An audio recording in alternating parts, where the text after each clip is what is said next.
Nós estamos trabalhando na nossa escola bíblica dominical, a revista da editora Cultura Cristã, Igreja Sem Defeitos, Igreja Complicada, Igreja Complicada, você conhece alguma? Onde Paulo então nos fala sobre a Igreja de Corinto e vamos trabalhar sobre ela ao longo de toda essa revista. Convido você a abrir a palavra do Senhor nesse instante na primeira carta de Paulo aos Coríntios, no capítulo 5, onde nós vamos ler do versículo 1 ao versículo de número 13. Primeira carta de Paulo aos Coríntios, capítulo 5, do versículo 1 ao versículo 13, que diz o seguinte: Geralmente, se ouve que há entre vós imoralidade tal, como nem mesmo entre os gentios, isto é, haver quem se atreva a possuir a mulher de seu próprio pai. E contudo, andais vós ensoberbecidos, e não chegastes a lamentar, para que fosse tirado do vosso meio quem tamanho ultraje praticou. Eu, na verdade, ainda que ausente em pessoa, mas presente em espírito, já sentenciei, como se estivesse presente, que o autor de tal infâmia seja, em nome do Senhor Jesus, reunidos vós e o meu espírito com o poder de Jesus no Senhor, entregue a Satanás para a destruição da carne, a fim de que o espírito seja salvo no dia do Senhor Jesus. Não é boa a vossa jactância? Não sabeis que um pouco de fermento leveda a massa toda? Lançai fora o velho fermento, para que sejais nova massa, como sois de fato sem fermento. Pois também Cristo, nosso Cordeiro Pascal, foi imolado. Por isso, celebremos a festa não com o velho fermento, nem com o fermento da maldade e da malícia, e sim com os asmos da sinceridade e da verdade. Já em carta vos escrevi que não vos associasseis com os impuros. Refiro-me com isso não propriamente aos impuros deste mundo, ou aos avarentos, ou roubadores, ou idólatras, pois neste caso teríeis de sair do mundo. Mas agora vos escrevo que não vos associeis com alguém que, dizendo-se irmão, for impuro, ou avarento, ou idólatra, ou maldizente, ou beberrão, ou roubador, com esse tal nem ainda comais. Pois com que direito haveria eu de julgar os de fora?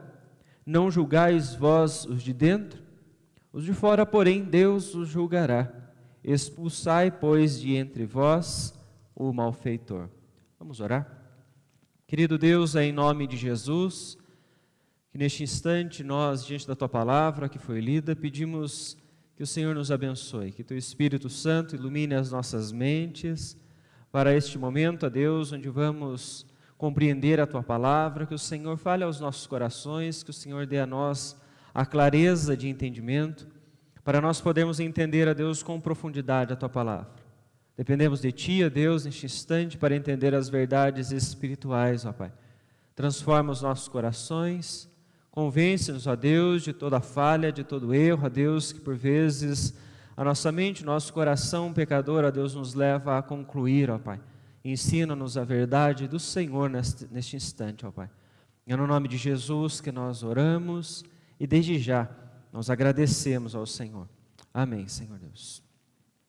Talvez você não tenha nos acompanhado nas outras lições que nós estamos fazendo desta revista com esse tema, mas na primeira lição, quando nós falamos do primeiro capítulo da carta de Paulo aos Coríntios, se você não acompanhou, você pode ver depois desta lição no nosso canal.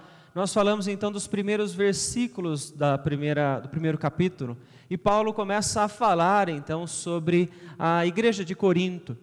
Ele diz então que a igreja de Corinto foi uma igreja chamada pelo Senhor para ser santa, uma igreja santificada, uma igreja agraciada e fortalecida por Deus. Quando nós falamos sobre isso, nós comentamos sobre pessoas que não querem fazer parte da igreja do Senhor, e nós a chamamos, muitas vezes, nesse termo de desigrejados, ou às vezes chamam de desviados. A pessoa se desviou do caminho. E quando nós falamos sobre esse tema, nós justificamos, o que as pessoas geralmente colocam, o porquê elas estão nessa situação. Dizem ter fé, mas não querem participar da igreja. dizem ter fé e não querem participar da comunhão dos santos. E uma das coisas que nós colocamos nessas conversas, falamos tanto aqui na IPF como também na congregação do Pirituba, é que as pessoas às vezes não querem se submeter a uma liderança. Elas não querem ser ensinadas, elas querem viver conforme a sua própria ideia, conforme o seu próprio pensamento, porque a verdade para ela é algo muito subjetivo. Elas não querem então olhar para as Escrituras e encontrar que existem atitudes que elas mantêm no seu dia a dia que Deus não se agrada. E por isso elas precisariam então se moldar, elas precisariam abandonar pecados, elas precisariam então corrigir as suas ações. Muitas pessoas então vivem nesta maneira como desigrejados por conta disso, porque essas pessoas então elas não querem se submeter. Existe uma série na Netflix, eu não sei se você já assistiu, que se chama Ninguém Está Olhando. E ela traz de uma maneira cômica, como se fosse possível retratar, então, a vida dos anjos. Ela traz como se cada pessoa tivesse um anjo próprio que estivesse cuidando delas. É uma maneira, então, deles retratarem o que a sociedade pensa, porque em meio a esta ideia toda, eles mostram como se existisse uma empresa que gerencia a atividade desses anjos. E eles recebem, então, as atividades e onde eles devem ir, quem eles devem proteger, quem eles devem cuidar. E eles acreditam, então, até um determinado momento dessa série, que eles são direcionados por um grande chefe. E este grande chefe, então, dá ordens para eles, eles têm, então, aquele sistema rígido que eles precisam obedecer. Até um instante em que eles chegam, então, eles entram numa sala que era proibida a eles, porque era a sala do chefe, e eles começam então a quebrar as regras, eles começam a infringir toda aquela rigidez das ordens, e entram naquela sala, e acabam descobrindo que aquele chefe não existia. Eles acabam então olhando aquilo e vendo que era tudo uma mentira, que havia sido tudo uma invenção, era um sistema, onde as ordens eram dadas por um computador, era tudo automático. Então veja que esta série, ela traz por trás de todo o ar cômico que ela tem, a ideia do que a sociedade está pensando sobre a própria submissão ou existência de Deus. Porque nessa série, então, aquele que seria o chefe dos anjos, o próprio Deus, para eles não existe. Então veja que é uma das maneiras, porque a partir desse momento, os tais anjos da série começam então a desobedecer ainda mais, a serem mais rebeldes quanto às regras, a não seguir nenhum padrão conforme eles tinham até aquele instante. Essa é a nossa sociedade, uma sociedade que quer viver sem princípios, sem submissão, que quer viver na sua subjetividade, onde cada um então faz conforme o seu pensamento. Eles querem seguir aquilo que eles estão pensando naquele instante, não querem se submeter a uma autoridade da igreja, não querem se submeter a um Deus que tem a sua vontade, que tem os seus princípios. Porém, nós vemos que a igreja ela é diferente. Paulo já disse então na sua carta aos Coríntios, no primeiro capítulo, como eu mencionei, que a igreja ela é de Deus, ela é uma igreja santa, ela é uma igreja chamada para servir ao Senhor, separada para viver para Deus. Ela é um povo de pessoas pecadoras mesmo, mas que foram chamadas para lutar contra as suas falhas, para viver então em obediência a Deus. Porém, então, por causa desta falha, dessa natureza pecadora, a igreja contém pessoas que às vezes vão cometer erros, e esses erros precisam ser corrigidos. Quando essas pessoas falham, e elas não querem então se arrepender, elas não querem corrigir os seus erros, pela igreja ser santa e deve viver assim para agradar o seu Deus, essas pessoas então precisam passar por uma disciplina, elas precisam ser então disciplinadas, e esse é o tema que nós vamos falar hoje. Porém, quando nós falamos sobre isso, algumas pessoas têm algumas dúvidas, algumas dificuldades de como é que nós podemos tratar o tema. Como é que as pessoas devem ser disciplinadas? Como é que isso funciona biblicamente? Será que alguém teria o direito, dentro da igreja, de expulsar outro cristão, ou expulsar algum membro da igreja? Será que isso impede a pessoa, se isso vier a acontecer, impede a pessoa de frequentar o ambiente?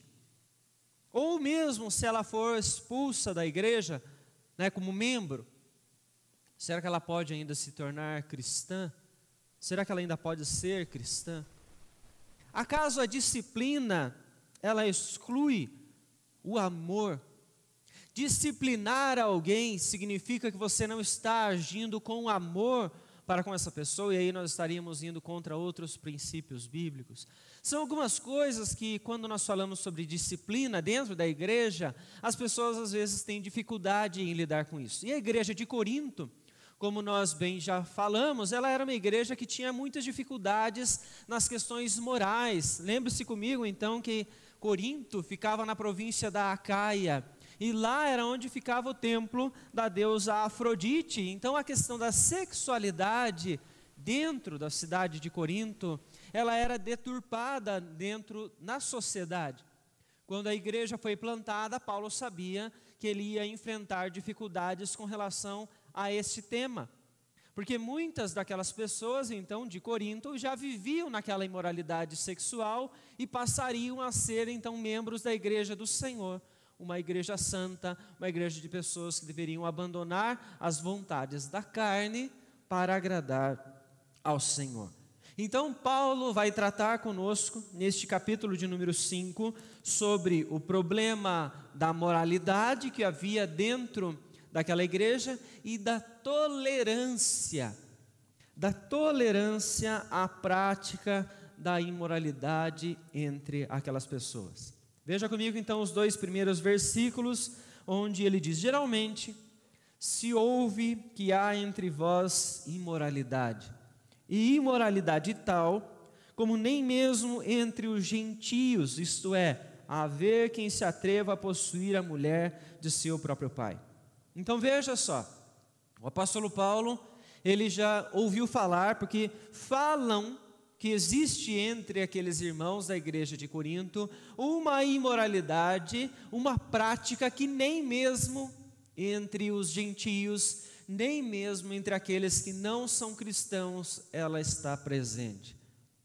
Quando você lê o texto de Levítico capítulo 18, nos versículos 6 e 8, a palavra do Senhor, ela já havia instruído o seu povo, os israelitas, a não desfrutarem de quaisquer tipo de práticas sexuais. Há muito claro no texto que eles não deveriam então se deitar com o pai, com a mãe, com a mulher do pai, com a madrasta. Deuteronômio também, capítulo 22, versículo 30, já traz isso de maneira muito clara para nós.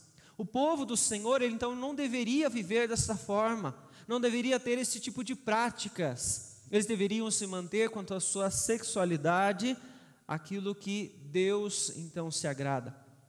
A igreja de Corinto, Paulo mostra para nós que algumas pessoas já estavam vivendo de maneira errada, e vejam apenas a continuação do texto: contudo andais vós ensoberbecidos e não chegastes a lamentar, para que fosse tirada do vosso meio quem tamanho ultraje praticou. Paulo está dizendo para nós que existiam pessoas na igreja de Corinto que sabiam desta prática, de que alguém havia se deitado com a mulher do seu próprio pai, e aquelas pessoas daquela igreja não se lamentaram. Aquelas pessoas estavam com a sua mente acostumada, como se anestesiada com aquele pecado, com aquela prática, e sabiam daquela situação e não estavam fazendo nada. Eles estavam ensoberbecidos, eles estavam orgulhosos. Ao invés de eles tratarem aquilo, eles estavam acostumados. É comum esta prática aqui dentro, vamos manter do jeito que está. Eles não estavam agindo conforme santos que eles eram, em tratar aquele pecado.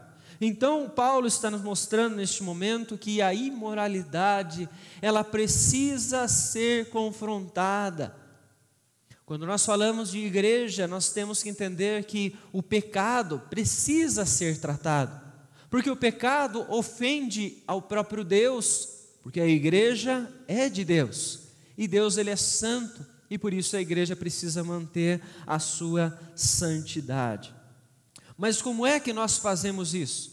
Porque nós precisamos lembrar então que quando nós não agimos sabendo que existe alguém em pecado, quando nós então somos omissos diante disso, nós então somos responsáveis, porque faz parte da comunidade. Esta imoralidade, como Paulo está tratando, ela estava afetando toda aquela comunidade.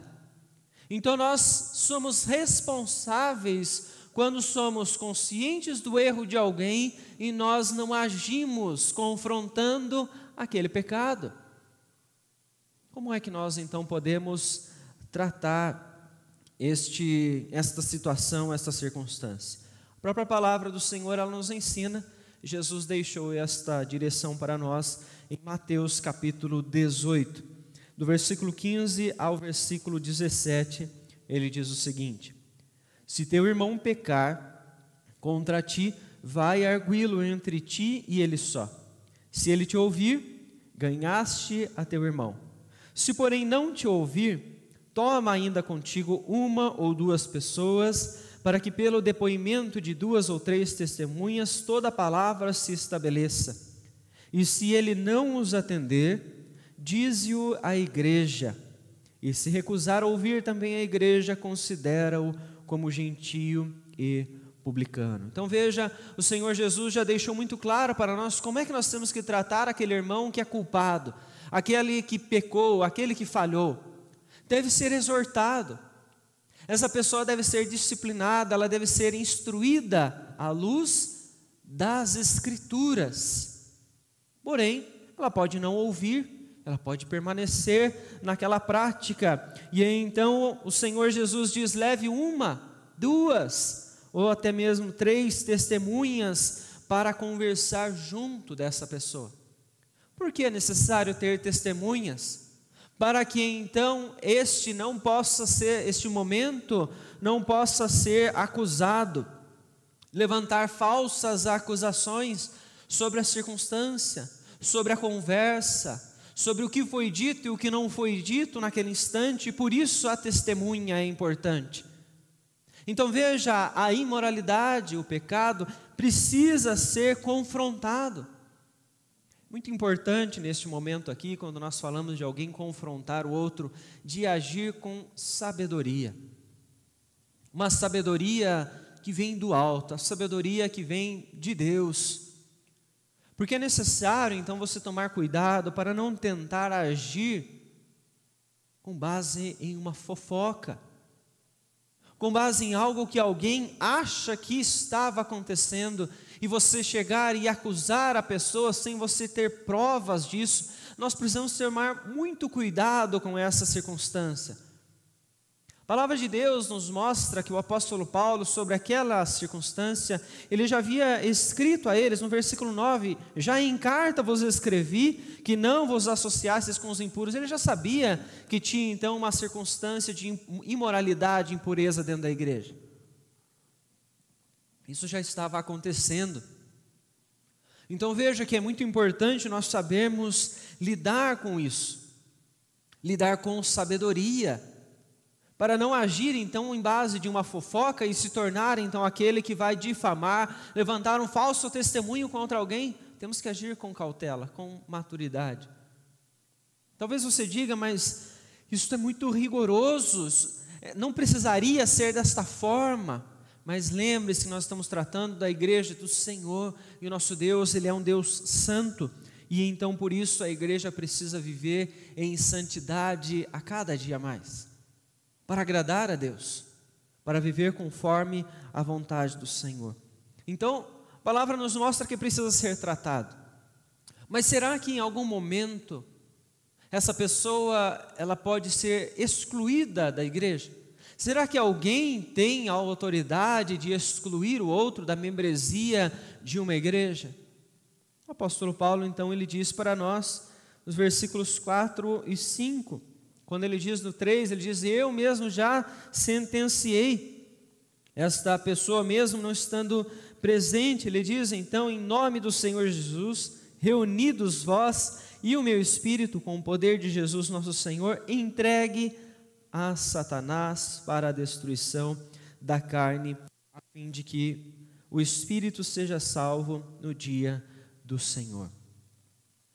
O apóstolo Paulo, então, ele está dizendo neste momento que se alguém está dentro da comunidade, está sendo exortado, está sendo orientado biblicamente, e esta pessoa não se submete à palavra de Deus, ela não quer aprender, ela não quer mudar a sua postura, Paulo está dizendo então: entregue esta pessoa a Satanás, para que ela então tenha a sua carne destruída. Veja, Paulo está falando aqui então sobre disciplina.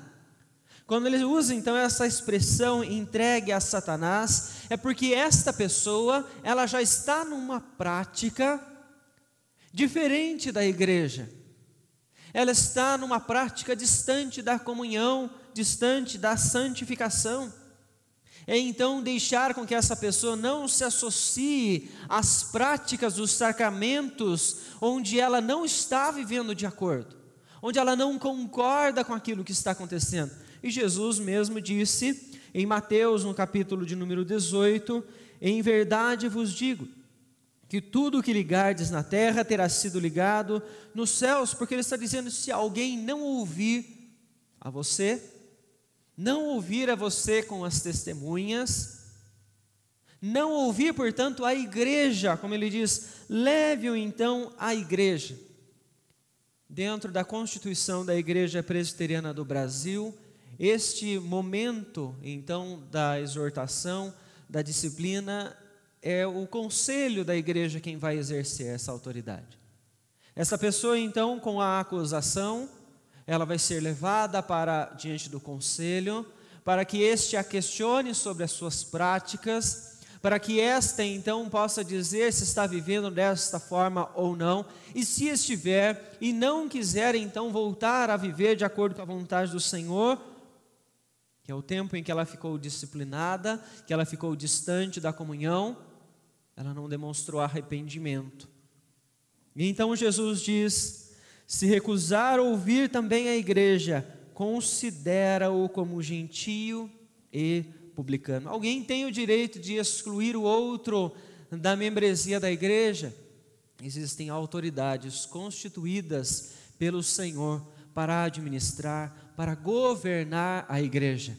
Estas pessoas, elas têm não só a autoridade, mas a responsabilidade de cuidar da santidade da igreja, de fazer com que o povo do Senhor então permaneça diante da palavra, para que eles honrem ao Senhor e não ofendam ao Deus a quem eles servem. Então as pessoas podem chegar sim a ser excluídas do hall de membros, elas podem ser expulsas sim da membresia. É uma maneira talvez para alguns extrema, e alguns não entendem isso, mas é bíblico este passo. A pessoa então que ela chegar a ser excluída, ela pode ser cristã, ela pode vir a ser cristã, que muitas vezes não eram convertidos ao Senhor. E elas podem sim, ouvindo o Evangelho, elas podem sim voltar a Cristo, elas podem se arrepender, elas podem se entregar ao Senhor Jesus se elas ainda não tinham feito, porque se for um filho de Deus, o Senhor vai o chamar pelo seu Evangelho e ele vai retornar ao seio da igreja cristã, da igreja que prega o Evangelho verdadeiro. E por isso nós vemos então que a palavra do Senhor, ela nos mostra que estas pessoas, quando são disciplinadas, elas não devem ser consideradas como inimigos. O apóstolo Paulo, quando escreve sua segunda carta aos Tessalonicenses, no capítulo 3, versículo 15, ele diz sobre disciplina. E ele fala, então, não considere essas pessoas como inimigos, não há necessidade. Se essas pessoas, então, elas tiverem a possibilidade de ouvir o Evangelho, se elas não forem convertidas e forem eleitos do Senhor, elas vão, então, em algum instante, se entregar a Deus. Veja como é importante, então, nós tratarmos a imoralidade, tratarmos, então, o pecado, porque fazer parte da igreja, ser membro da igreja do Senhor é algo muito sério, é algo que exige, então, nós entendermos em primeira mão o que é ser um discípulo do Senhor, para então nós assumirmos esta responsabilidade, este grande compromisso diante de Deus. Mas então nós podemos pensar, será que o pecado pode afetar outras pessoas se ele não for tratado? Veja que Paulo está sendo rigoroso aqui com o pecador, ele está dizendo, eu já sentenciei, mesmo não estando presente com vocês, e ele traz então a justificativa do porquê ele está agindo desta maneira, de uma forma tão rigorosa com o pecado. No versículo 6 e 7 ele diz, não é boa a vossa jactância, não sabeis que um pouco de fermento leveda toda a massa? Lançai fora o velho fermento, para que sejais nova massa, como sois de fato sem fermento, pois também Cristo, nosso Cordeiro Pascal, foi imolado. Nós temos que lembrar aqui que a igreja, ela é um corpo, e o apóstolo Paulo está usando neste momento uma imagem do Antigo Testamento para mostrar então à igreja que ela é o povo do Senhor. Ele está mostrando aqui neste instante que este povo foi aquele que foi liberto da escravidão do Egito. E a partir deste momento, eles comemoraram a festa da Páscoa. E nesta festa, desde o Antigo Testamento, eles então eram direcionados a como uma imagem, um dos elementos que eles tinham nesta festa eram os pães asmos. Os pães asmos, então, eram pães sem fermento. Por que é que eles tiravam o fermento? Porque o fermento simbolizava para eles o Egito. Simbolizava, então, todo o pecado, toda a idolatria que havia no Egito, em que eles habitaram no meio daquele povo enquanto eram escravos. Quando eles saíram de lá, o Senhor, então, os libertou de estar no meio deles e os chama para viver e continuar sendo um povo santo. Os pães asmos, então, simbolizavam a vida de santidade que os israelitas eram chamados para ter diante do Senhor, uma vida de sinceridade, de verdade diante de Deus. Por isso Paulo fala sobre o fermento. Lancem fora o velho fermento, lancem fora isso que está então atrapalhando vocês. A igreja é vista aqui como um corpo, como uma massa.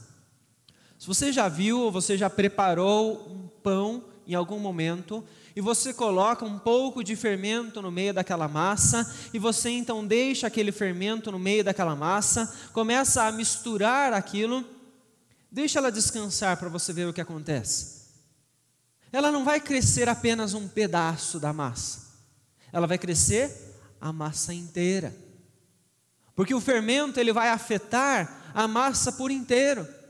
E assim é o pecado quando ele está presente dentro da igreja. Ele vai fazer fermentar isso em meio a toda a igreja. Então o pecado pode afetar as demais pessoas? Pode.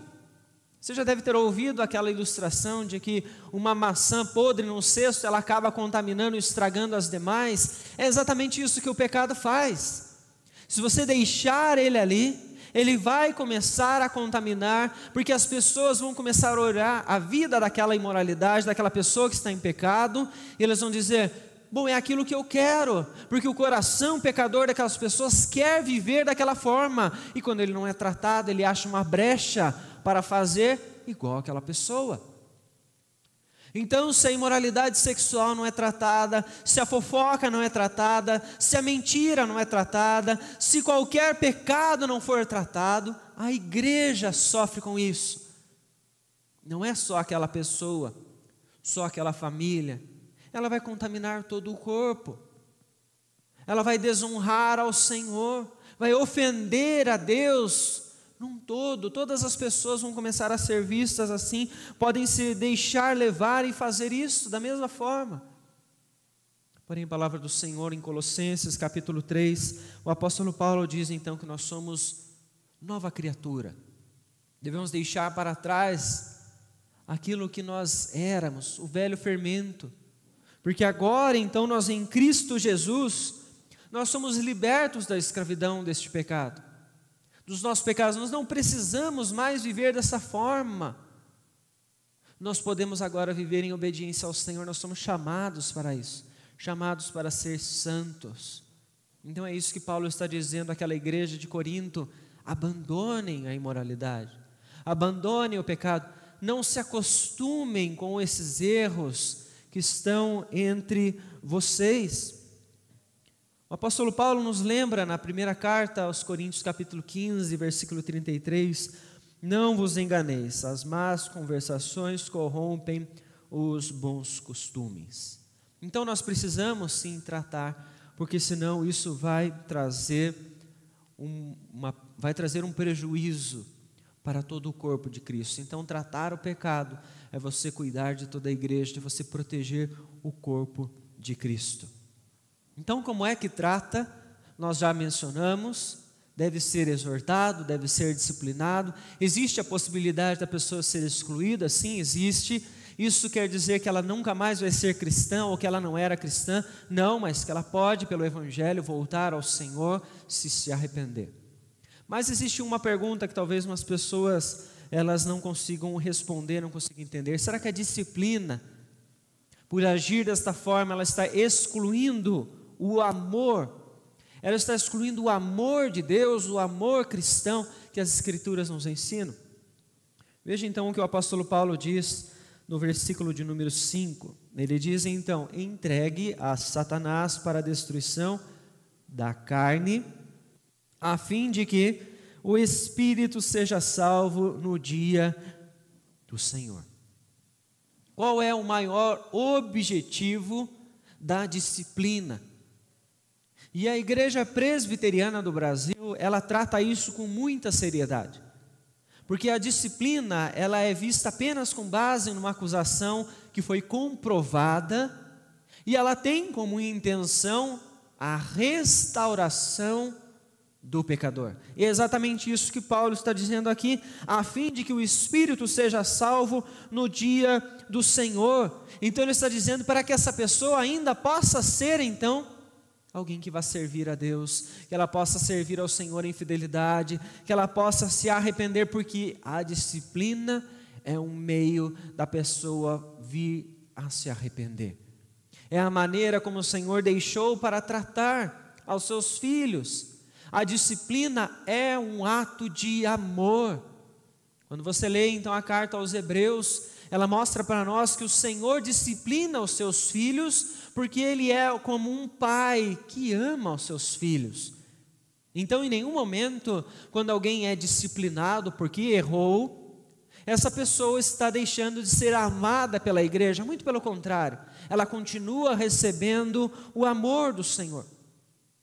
Porém, a igreja num todo, ela precisa entender que essa pessoa, ao ser disciplinada, ela precisa continuar sendo tratada, continua sendo parte desse corpo, até que ela venha a ser excluída. Então as pessoas precisam ainda continuar cuidando, recebendo ela com muito amor e com muito carinho, orando por ela em todo instante. Alguém que está em disciplina, ou até mesmo alguém que foi excluído da membresia da igreja, ela não precisa deixar de frequentar a igreja. Ela tem liberdade para estar no meio da igreja, aprendendo, ouvindo do Evangelho. Afinal de contas, é pela pregação que ela vai aprender, que ela vai ser transformada por Deus, que ela vai voltar ao Senhor. É a única forma. Então essa pessoa, no meio da igreja, em comunhão, ela vai ser bem recebida, ela precisa ser bem tratada, ela precisa ser acompanhada, ela precisa ser discipulada para que ela possa então voltar a entender o que é ser um cristão, o que é que ela fez de errado. Quando Paulo escreve a sua segunda carta aos Coríntios, ele trata então sobre essa situação, provavelmente é esta que está acontecendo no capítulo de número 5, onde ele diz então: tratem com amor, acolham esta pessoa que falhou, porque já basta para ele ser acusado pela sua própria consciência e pela maioria das pessoas, pela sociedade, por aqueles que não conhecem os princípios do amor de Deus, do que é realmente uma disciplina. Então a igreja deve tratar com amor, porque o alvo da disciplina é a restauração. O momento da disciplina expõe sim a pessoa, expõe a ferida, expõe o erro, para que todos possam tratar, para que todos possam entender que há um caminho agradável a Deus, que é o caminho da santidade. É isso que aconteceu na parábola do filho pródigo. Quando você vê então aquele filho que estava com todo o seu desejo de independência, toda a sua arrogância diante do pai, ele disse: eu quero a minha parte da minha herança, porque eu quero viver a minha vida, eu quero fazer aquilo que eu acho que é interessante para mim agora. Ele pega aquela parte, vai para longe do pai, gasta da maneira como ele acha melhor tudo aquilo que ele tem. E ele chega a que ponto? Ele chega ao ponto de comer a comida dos porcos. É a disciplina, é o sofrimento, é a exposição do que havia dentro do coração daquele filho, da independência que ele sozinho ele não poderia viver, ele não conseguia sem retornar à comunhão, voltar a uma vida de santidade. Porque todos nós falhamos, porém nós precisamos nos arrepender e voltar para o nosso Senhor. Então nós pensamos aqui sobre essa disciplina, o quanto é importante a disciplina e que em nenhum momento ela exclui a atitude de amor, muito pelo contrário. Disciplinar, cuidar, exortar é uma demonstração de amor. Por isso, irmãos, nós precisamos lidar com o pecado com muita seriedade, com muita rigidez, para que ele não venha a fermentar toda a massa. Portanto, todo aquele que é consciente do pecado de alguém e não busca a solução, não busca ajuda para tratar este pecado, esta pessoa está ajudando a igreja a permanecer numa ofensa contra Deus.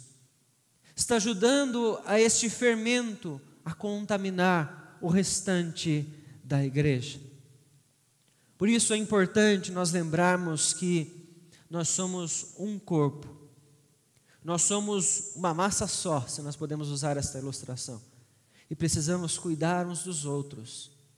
Por isso, busque a sua santidade e busque a santidade da igreja, do corpo, com sabedoria, com maturidade e conforme a palavra do Senhor em Mateus, no capítulo de número 18.